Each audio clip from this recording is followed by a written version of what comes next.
বিচাৰিছো ৰাহুল গান্ধীক গ্ৰেপ্তাৰ কৰিব ৰাহুল গান্ধীক আৰক্ষীয়ে গ্ৰেপ্তাৰ কৰিব অসম আৰক্ষীয়ে গ্ৰেপ্তাৰ কৰিব ৰাহুল গান্ধীক সবিশেষ জনাব বিচাৰিছো মুখ্যমন্ত্ৰী ডক্টৰ হিমন্ত বিশ্ব শৰ্মাই সিদ্ধান্ত লৈছে ৰাহুল গান্ধীক গ্ৰেপ্তাৰ কৰাব এতিয়া ৰাহুল গান্ধীৰ বিৰুদ্ধে গোচৰ তৰিব আৰু তাৰ পিছতে ৰাহুল গান্ধীক গ্ৰেপ্তাৰ কৰাব এটা গুৰুত্বপূৰ্ণ খবৰ জনাইছো আৰু মুখ্যমন্ত্ৰী ডক্টৰ হিমন্ত বিশ্ব শৰ্মাই এই সিদ্ধান্ত লৈছে ৰাহুল গান্ধীক গ্ৰেপ্তাৰ কৰাৰ সিদ্ধান্ত লৈছে হিমন্ত বিশ্ব শৰ্মাই আজি মন্তব্য কৰিছে হিমন্ত বিশ্ব শৰ্মাই আজি মুখ খুলিছে ৰাহুল গান্ধীক গ্ৰেপ্তাৰ কৰিব বিগ ব্ৰেকিং এই মুহূৰ্তৰ অসম আৰক্ষীয়ে গ্ৰেপ্তাৰ কৰিব ৰাহুল গান্ধীক গ্ৰেপ্তাৰ কৰিব উল্লেখ যে ৰাহুল গান্ধীয়ে ভাৰত যাত্ৰা ভাৰত জোড়ো ন্যায় যাত্ৰাৰ সময়ত এই ভাৰত জোড়ো ন্যায় যাত্ৰাৰ সময়ত কেইবাবাৰো এনেকুৱা ধৰণৰ আচৰণ কৰিছিল যি আচৰণে আইন অমান্য কৰিছিল আৰক্ষীৰ বাধা নেওচি যাবলৈ চেষ্টা কৰিছিল আৰু অৱশেষত গোচৰ তৰিব চৰকাৰে গোচৰ এই ক্ষেত্ৰত তৰিব সেই কথা ইতিমধ্যে স্পষ্ট কৰিছে মুখ্যমন্ত্ৰী ডক্টৰ হিমন্ত বিশ্ব শৰ্মাই মুখ্যমন্ত্ৰী আজি মন্তব্য কৰিছে এই সন্দৰ্ভত হিমন্ত বিশ্ব শৰ্মাই মন্তব্য কৰিছে ৰাহুল গান্ধী গ্ৰেপ্তাৰ হ'ব ৰাহুল গান্ধী গ্ৰেপ্তাৰ কৰিব ভাৰত জোড়ো ন্যায় যাত্ৰা চলি আছে 18 জানুৱাৰীত আৰম্ভ হৈছে 25 জানুৱাৰীত ভাৰত জোড়ো ন্যায় যাত্ৰা শেষ হ'ব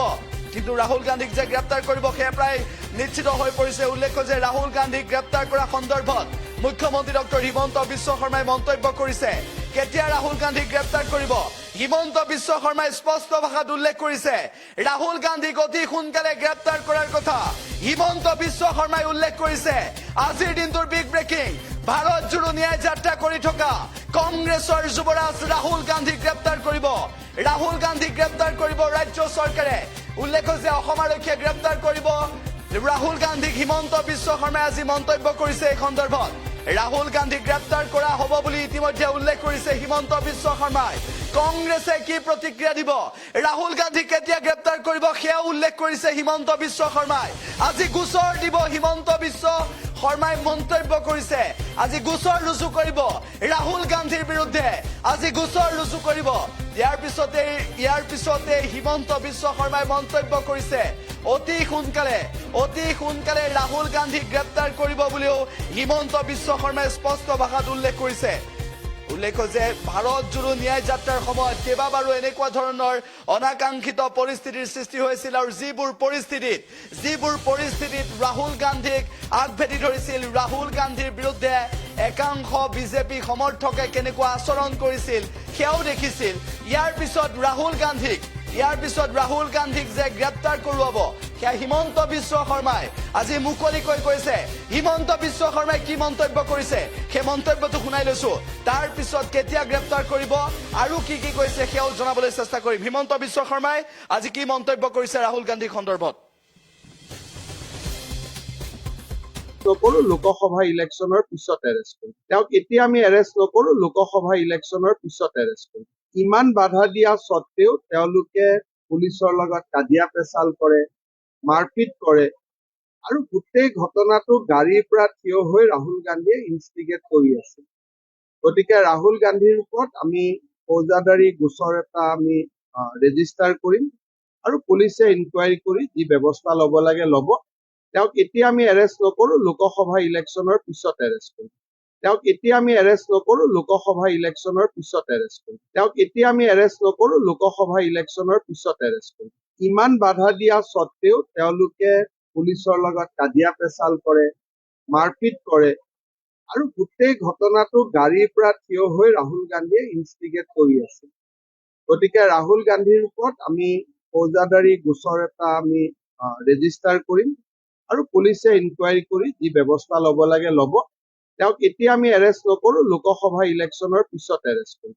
তেওঁক এতিয়া আমি এৰেষ্ট নকৰো লোকসভা ইলেকশ্যনৰ হিমন্ত বিশ্ব শৰ্মাই কি মন্তব্য কৰিছে সেই মন্তব্য শুনাইছো লোকসভা নিৰ্বাচনৰ পিছত ৰাহুল গান্ধীক গ্ৰেপ্তাৰ কৰোৱাব হিমন্ত বিশ্ব শৰ্মাই অৱশেষত মন্তব্য কৰিলে ৰাহুল গান্ধীক গ্ৰেপ্তাৰ কেতিয়া কৰোৱাব সেয়া হিমন্ত বিশ্ব শৰ্মাই স্পষ্ট কৰিলে ভাৰত জোড়ো ন্যায় যাত্ৰাৰ জৰিয়তে অসমত ৰাহুল গান্ধীয়ে যিটো সময়ত উজনিৰ পৰা নামনিলৈকে 17খন জিলাত ভাৰত জোড়ো ন্যায় যাত্ৰাৰ জৰিয়তে আগুৱাই যাবলৈ চেষ্টা কৰিছে সেই সময়তে হিমন্ত বিশ্ব শৰ্মাই বিস্ফোৰণ ঘটাইছে আৰু ৰাহুল গান্ধীক কেতিয়া গ্ৰেপ্তাৰ কৰিব লোকসভা নিৰ্বাচনৰ পিছত ৰাহুল গান্ধীক গ্ৰেপ্তাৰ কৰিব এটা ফৌজদাৰী গোচৰ তৰিব ৰাহুল গান্ধীৰ বিৰুদ্ধে হিমন্ত বিশ্ব শৰ্মাই ইতিমধ্যে এই সন্দৰ্ভত মন্তব্য কৰিছে গতিকে মুখ্যমন্ত্ৰী ডক্টৰ হিমন্ত বিশ্ব শৰ্মাৰ এই মন্তব্যক লৈ আপুনি কি ক'ব বিচাৰে ৰাহুল গান্ধীক গ্ৰেপ্তাৰ কৰোৱাটো আপুনি বিচাৰে নে নাই ৰাহুল গান্ধী গ্ৰেপ্তাৰ হ'বলগীয়া কাম কৰিছে নে নাই ৰাহুল গান্ধীয়ে ভাৰত জোৰো ন্যায় যাত্ৰাত উচতনিমূলক বা হিংসাত্মক কাৰ্যকলাপত উচতনি দিছে নেকি এইবোৰ বিষয়ক লৈ এতিয়া চৰ্চা হৈছে গতিকে মুখ্যমন্ত্ৰী ডক্টৰ হিমন্ত বিশ্ব শৰ্মাৰ আজিৰ যিটো মন্তব্য সেই মন্তব্যৰ পিছত আপোনাৰ বক্তব্য কি হ'ব আপোনাৰ প্ৰতিক্ৰিয়া কি হ'ব আৰু প্ৰদেশ কংগ্ৰেছে কি মন্তব্য কৰে এই সন্দৰ্ভত সেয়াও হ'ব লক্ষণীয় হিমন্ত বিশ্ব শৰ্মাৰ সেই মন্তব্য আকৌ এবাৰ শুনাইছো নকৰো লোকসভা ইলেকশ্যনৰ পিছত এৰেষ্ট কৰিম তেওঁক এতিয়া আমি এৰেষ্ট নকৰো লোকসভা ইলেকশ্যনৰ পিছত এৰেষ্ট কৰিম ইমান বাধা দিয়া স্বত্তেও তেওঁলোকে পুলিচৰ লগত কাজিয়া পেচাল কৰে মাৰপিট কৰে আৰু গোটেই ঘটনাটো গাড়ীৰ পৰা থিয় হৈ ৰাহুল গান্ধীয়ে ইনষ্টিগেট কৰি আছে গতিকে ৰাহুল গান্ধীৰ ওপৰত আমি ফৌজদাৰী গোচৰ এটা আমি ৰেজিষ্টাৰ কৰিম আৰু পুলিচে ইনকুৱাৰী কৰি যি ব্যৱস্থা ল'ব লাগে ল'ব তেওঁক এতিয়া আমি এৰেষ্ট নকৰো লোকসভা ইলেকশ্যনৰ পিছত এৰেষ্ট কৰিম তেওঁক এতিয়া আমি এৰেষ্ট নকৰো লোকসভা ইলেকশ্যনৰ পিছত এৰেষ্ট কৰিম তেওঁক এতিয়া আমি এৰেষ্ট নকৰো লোকসভা ইলেকশ্যনৰ পিছত এৰেষ্ট কৰিম ইমান বাধা দিয়া স্বত্তেও তেওঁলোকে পুলিচৰ লগত কাজিয়া পেচাল কৰে মাৰপিট কৰে আৰু গোটেই ঘটনাটো গাড়ীৰ পৰা থিয় হৈ ৰাহুল গান্ধীয়ে ইনষ্টিগেট কৰি আছে